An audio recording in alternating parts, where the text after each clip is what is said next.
Okay, I have another really cool one. So this one is gonna be, I guess, a bit more straightforward with the ideas. Oh no, I messed up. Yep. Sorry guys, I messed it up. I'm talented. Do you think it's valuable to use 3D pieces in rapid games so we can have visualization similar? No, it's not. Trust me guys, over the board and online is different, but I do not recommend using 3D pieces because the difference is in moving, in touching the pieces. Hydrate, very good, thank you. So this is not a study, this is as well tactics.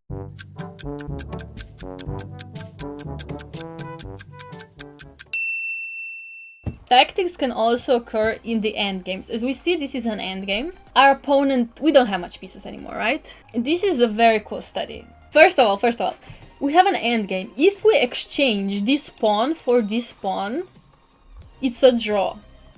So if we take, we don't have any more pawns and we don't have a chance to win, right? We don't have a chance to win. So we cannot take it.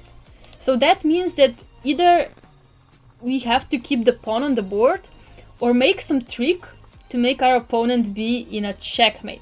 It is possible to win with white here, it is. We're gonna visualize again. We're gonna be visualizing. So here, I agree, no checks. We cannot check. We check the takings, that's not good. Okay.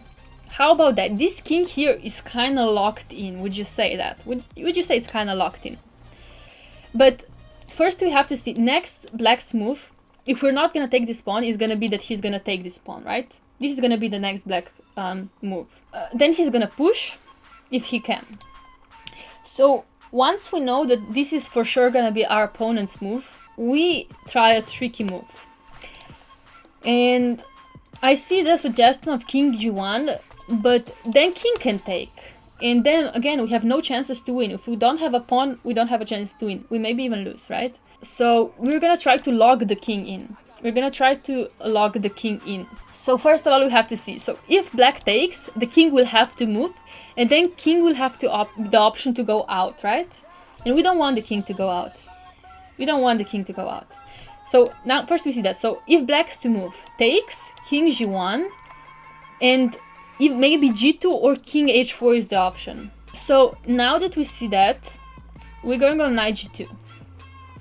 Not only it attacks the pawn on h4, so if the king, for example, moves, we just take the pawn, and now it's winning. Because now this we will win this one for sure, and this one for sure, and this one's gonna be winning. So this is not an option, but we know black will take, right? We know black will take, and now, yeah, and now king g1. What do we notice in this position? Exactly, so what do we see? King is trapped. King is trapped. King is trapped, exactly. So black's only move is h5, the only move. And now, be careful what you play. Now you're starting to see it. Now you're starting to see it. Yeah. And don't give a check. I know you have a check, but don't give a check. Leave the king in. Leave the king in. King h1. Again, the only move for black, h4. And now the king has no moves. Plus we can check. King has no moves and we can check. Oh, flat checkmate. It's a very beautiful one. It is a very pretty one. Kind of smothered mate. Kind of king mated himself, right? It's kind of cool. And here it goes for understanding. It's maybe not like tactics. It goes for understanding that what will black's next move be, because we know he's gonna take. So and then he's gonna try to push, and obviously I'm gonna show you an example. So for example, these I don't know, these I mean, we kind of even have a chance to lose, but this is gonna be a draw, right? This is not, we cannot win with just a knight. We cannot do it. So we have to be smart. We have to be smart. And this can happen in a game. King can get trapped in his own pawns. How can black prevent this? Okay, the only way that black can prevent this is that here, after knight g2, he goes king h2. He can prevent this, but now we just take the pawn. King goes here. We move the knight here. Pawn, for example, moves because it was under attack. And now we have to be a bit smart. If we go here, h4. Oh shit! I think I messed up. Here we have to be smart. So first we go. We have to be, because this is a draw. Why? Because this. So we have to be a bit smarter. And so for example, this we can move. Let's go king g1 again. King is slaughtered and h4 force move, and now we take. And after pawn moves, this is the queen. Queen. We don't give about the. We don't care about the knight. This is gonna be a queen. So king g1 again, same idea. Black's kind of trapped. And if he doesn't go to h3, well, then we're just gonna win like this. We're gonna take this pawn and then move back and take this pawn and so on. You could be a good teacher, thank you. If anybody wants lessons with me, check this page. I'm a teacher here. It's very cheap, so if you want, please check it out. You have a question. In classical chess, how many moves in a complex position you see in advance and how many branches you analyze? Okay, so this all depends on the position. If the position is going to be very strategical, very close, well, you had to really think when to open it. At this point, you don't analyze deeply. You analyze a few moves and say, this is okay for me. In tactical position, and everything's open, king is weak, everything's weak, it all depends on calculation. And you can go 15, 20 moves deep. We can try to do one last puzzle. Let me find a good one. Okay, I love this one. I think this one is great for beginners. I mean, it's good for visualization. This one is very, very tactical, and I love this one. And tactics are always nice. So first we're gonna notice that our opponent has way too much pieces. Way too much pieces for us to handle. So why to move?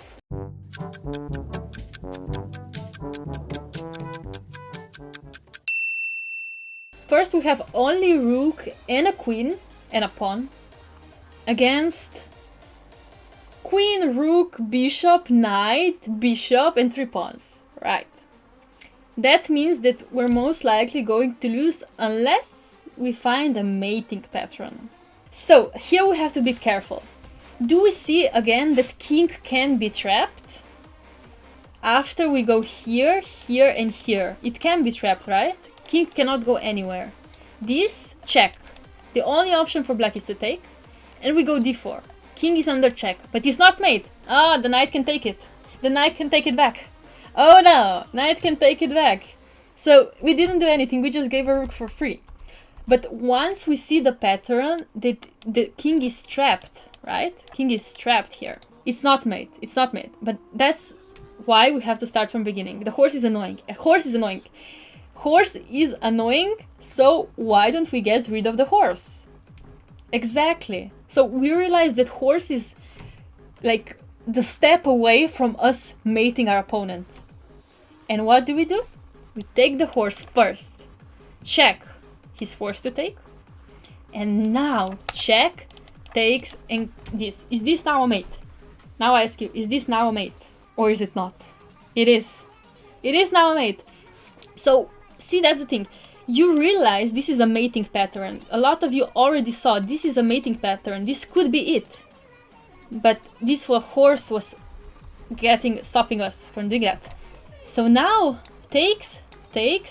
This is not a mate because king can escape, right? So we go for this, takes, and we checkmate with 1 pawn on the board. One less piece we had, we checkmate with. See, even if you're like 10 pieces down and opponent's king is out in the open, we can checkmate, which is incredible. Yeah, so never give up. I understand that first move you think of here is check. But then the king moves, and then we're gonna look for another check, and then the king moves, and then we're gonna look for another check, and then king moves, and then soon we're gonna realize we're gonna be running out of checks very soon, and we're gonna be like, oh no, I played before I thought. I played before I calculated. So that's why this is pattern recognition, plus you have to calculate a bit. Even if you're low rated, like 1500, let's say, even if you're 1500 and you're gonna solve a puzzle that's 2000, that means that your improvement is gonna be even faster, because you're gonna be understanding these positions much easier. So, which puzzles mode should you do on lichess? So, I'm gonna be honest with you. I don't really like Lich's puzzles, the classic puzzles, because sometimes they're not really logical. What I want to learn from puzzles is to get a pattern, to get like something checkmate, something extra, something crazy, right?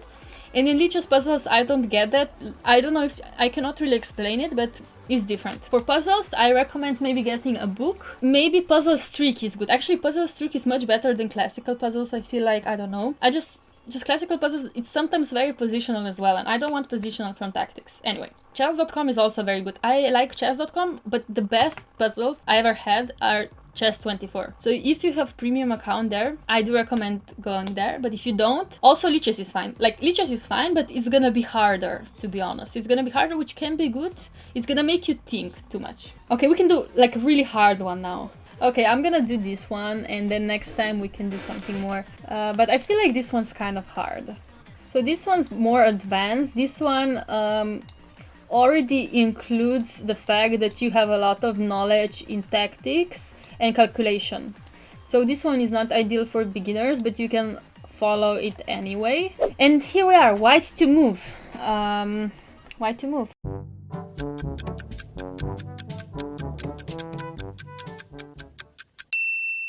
Yeah, this one is for advanced players. Who's gonna solve this one? Who's smart enough to solve this one? Yes, you're a beginner, so this puzzle is not exactly for you, but once you're gonna see the solution, you're gonna be like, wow, this is it. Bishop d5. A lot of people saying bishop d5, but after check, takes and queen, and this and checkmate, you kind of resign, yeah? White to move. Pawns go here, black pawns go here, white pawns go there. White to move. So bishop d5 doesn't work. Bishop h3, it's an option, but here there is one move that makes white win. Here's a winning move for white. And it's really hard to see. Bishop h3, yes, it's a move, but... I mean, is it winning? Because this, right? Right? Isn't that like... I don't know. That looks horrible. We can try to see what's wrong with this. This, no? That's why I'm thinking it could be something else instead of rook e3. Wait, I'm just gonna check. Oh, maybe just king h6 and it's a draw. Okay, so it's a draw. But yeah, it's tough to play. I do agree it's tough to play. So this is the position. Yeah, yes, it's easy to blunder for black, but theoretically it's a draw. But yeah, white could be winning. When I was solving this puzzle, I'm gonna be honest with you, I played bishop h3. It's the most logical move. I played that bishop h3. I thought it was the solution. And it's wrong, so something else. So bishop g3 is the solution. Wow, what a move! Because when black takes, king f2. So rook cannot go here, here, here because of the pin. Here, here, here, here, here. It cannot go anywhere here. It cannot go here nor here. It can go here, but again, check. It cannot go here nor here nor here. So rook is trapped. Imagine this rook being trapped on g3. Yeah, it's really weird. Yeah, now we're going for one round of Geoguessr because we had so much chess today, guys. We had 8 hours of chess.